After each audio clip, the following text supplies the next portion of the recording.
မင်္ဂလာပါရှင်ကေရိုလို tax ပေးဆောင်ရတဲ့နိုင်ငံကြီးတွေကိုပြောင်းရွှေ့လာတဲ့ immigrants တွေ new comer တွေအနေနဲ့ဒီနိုင်ငံကိုပြောင်းရွှေ့လာတဲ့အခါမှာကိုပေးထားတဲ့အခွန်အခတွေကနေပြီးတော့ပြန်လဲရပိုင်ခွင့်တွေကိုအစိုးရကနေပေးတဲ့ပြန်လဲရပိုင်ခွင့်တွေတော်တော်များများကိုမိဘတော်တော်များများတည်ထားပြီးသားဖြစ်ပါတယ်အထူးသဖြင့်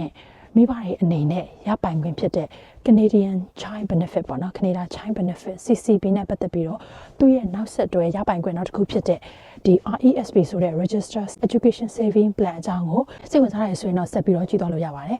အထူးသဖြင့်ဒီနိုင်ငံမှာကလေးရှိတဲ့မိဘတွေဒီကလေးတွေကိုစောင့်ရှောက်တဲ့ guardians တွေအနေနဲ့ကနေဒါရဲ့ child benefit ကိုရရှိတဲ့အခွင့်အရေးရှိပါတယ်ဒါပေမဲ့လို့ဒီအခွင့်အရေးဆိုတာကလူတိုင်းကိုပေးတဲ့အလကားပတ်စံမဟုတ်ပါဘူးဘာကြောင့်လဲဆိုတော့ဒီနိုင်ငံမှာအခွန်အခပေးဆောင်ထားတဲ့အတွက်ကြောင့်ဒီအစိုးရကနေပြီးတော့ပြန်ပေးတဲ့အခွင့်အရေးပဲဖြစ်ပါတယ်အဲ့တော့ကနေဒါရဲ့ child benefit ကိုရရှိဖို့အတွက်ကိုယ့်အနေနဲ့နှစ်စဉ်ပုံမှန်အခွန်အခပေးဆောင်ရမှာဖြစ်ပါတယ်။အဲဒီလိုဆိုရင်လစဉ်ထောက်ပံ့ခြင်းငွေကိုကိုယ့်ရဲ့ bank account နဲ့ဆက်ထားရဆိုလို့ရှိရင် bank account နဲ့ကို direct deposit သွင်းပေးမှာဖြစ်ပါတယ်။အဲ့တော့အဲ့ဒီငွေကသူ့ရဲ့ဝင်ငွေပုံမှာမူတည်ပြီးတော့အထူးသဖြင့်ဒီ low income family ဆိုလို့ရှိရင်ပို့ပြီးတော့ထောက်ပံ့ခြင်းပုံများတယ်လို့ဆိုပါတယ်။အဲ့တော့ကိုရရှိတဲ့ထောက်ပံ့ခြင်းကိုကိုကဒီအတိုင်းပဲအသုံးပြုမယ်ဆိုလို့ရှိရင်ဒီထောက်ပံ့ခြင်းဟာ